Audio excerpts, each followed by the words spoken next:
What up, Fight World? It's your boy Ego, and I'm back with some more boxing. So, you see the title, Ego Rumor Mill. Now, just to give you guys some clarification, when you see the videos with the Boxing Ego or Ego Rumor Mill, that means it's a rumor, it's unconfirmed, it's not official.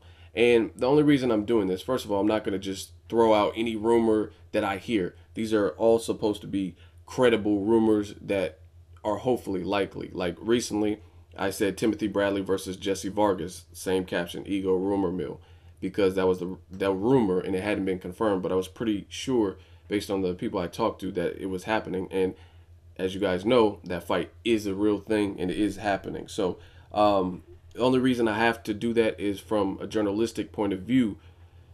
Boxing is so up and down. That's why we watch it, roller coaster ride.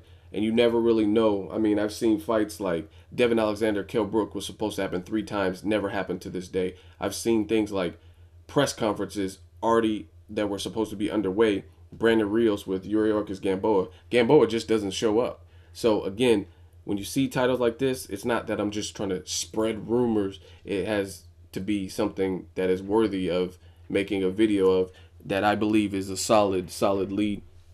And that's why I'm doing it, not just to throw out anything that I hear. But what I am hearing is Adrien, AB, Big Bro Floyd, he just beat Pacquiao, is going to face Shawn Porter. Now, the funny thing is, a lot of people blame everything on Al Heyman. I think boxing fans need to be boxing fans. There's so much tribalism and favoritism and stuff where people forget to be fans. Just be a fan. For me, I call it like I see. If Al Heyman does things that I generally don't like, or I think it has an adverse effect on boxing, I'll speak out. I'll tell you that. But I haven't really had a problem with Al Heyman. Yes, he's provided some mismatches this year. I'm talking about this year, not in last year, because that's already over. That's in the past. I'm talking about this year. I haven't had any problems with him. Keith Thurman, Robert Guerrero, I thought that was a solid match. I really looked forward to that. Saki Obika, Adonis Stevenson, despite the fight wasn't really great to me when I actually watched it. The style matchup wasn't bad. Josito Lopez versus Berto, Broner, Molina. I don't really have a problem with any of those fights. So if he is able to get this done, Porter versus Broner, I really don't see what all the hoopla is, especially since a lot of this isn't pay-per-view. This is on free TV. You know what I mean? So I want to talk about the matchup. If this is in fact true, they're talking about making Broner Porter possibly in Las Vegas or Ohio. And it's a good fight. I think it's an interesting fight. It's a dangerous fight for Broner too. For me, I haven't been impressed with Broner's power above 140. Anytime he's fought above 140, I haven't been too impressed. There's flashes of it, like when he knocked down Emmanuel Taylor in the 12th round. But by and large, I haven't been impressed like I was impressed when he was fighting at 130, 135.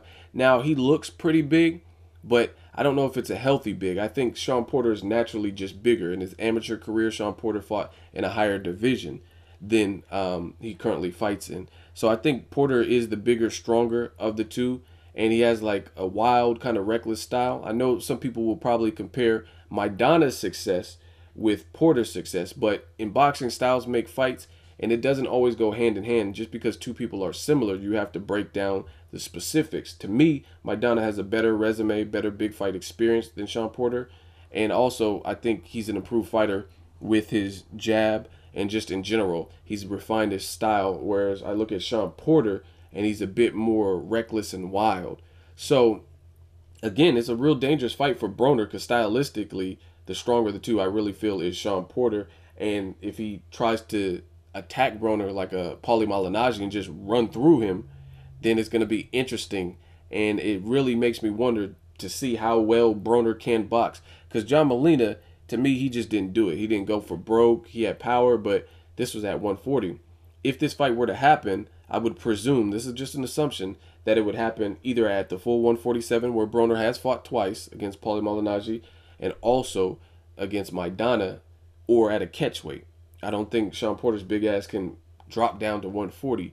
So it's a real dangerous fight for Broner, and it's really going to show what he's made of in terms of his chin and also his ability to think, because that hasn't always been his strong suit. Volume punchers, Maidana, and stuff like that. But Maidana is Maidana and Broner's Broner. Like I said, I think Maidana is more refined with a better jab and more big fight experience. Victor Ortiz in his prime, Eric Morales, Amir Khan, Floyd Mayweather now twice. I think in general, Maidana just has the better resume and a more polished brawler style, whereas Shawn Porter is a little bit more wild. But he's strong.